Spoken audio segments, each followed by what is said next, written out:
Hello, I'm Chivers Khoo, author of The Wishkeeper's Apprentice, and I'm very excited to tell you about my second book, The Magician Next Door, which is illustrated by Alice McKinley.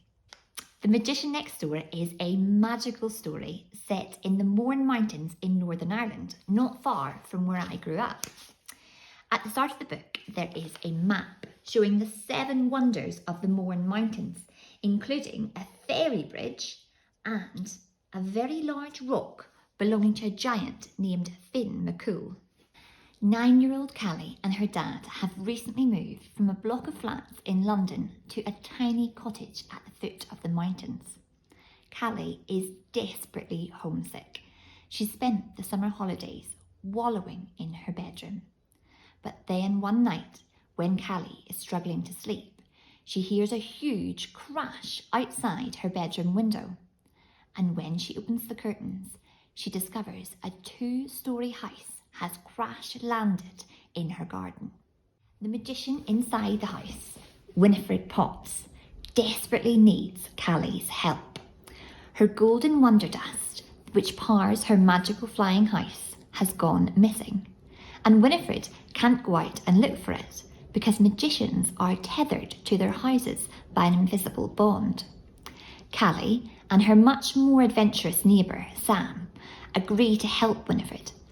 But it isn't long before the trio discover the true cause of the crash and the scattered Wanderdust. Callie's homesickness is repelling the magic. When Callie takes things into her own hands and tries to fix the problem alone, she ends up putting Winnifred and Sam in mortal danger.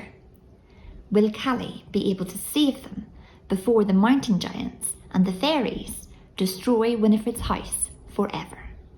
Just like Callie, I've moved across the Irish Sea, from Northern Ireland to London. Callie's made the opposite journey.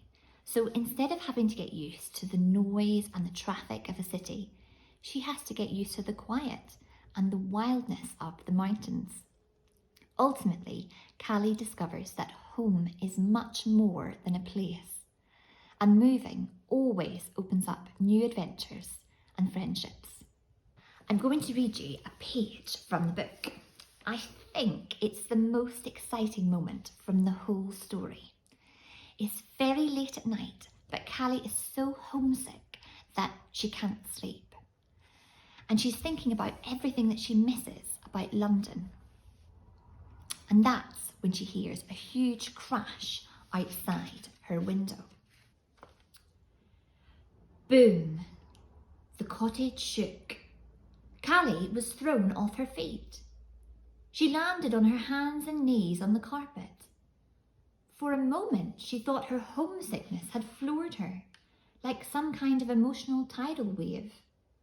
But when she got up, she saw toppled boxes and a picture frame that had fallen off the wall. Callie looked around in confusion.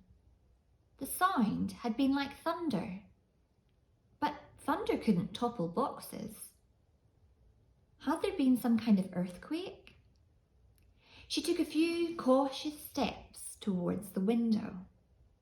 Outside in the moonlight, she saw something remarkable. A building had appeared in her back garden. Callie could see brickwork and windows and a door. At the bottom of the building, she saw the slope of a tiled roof.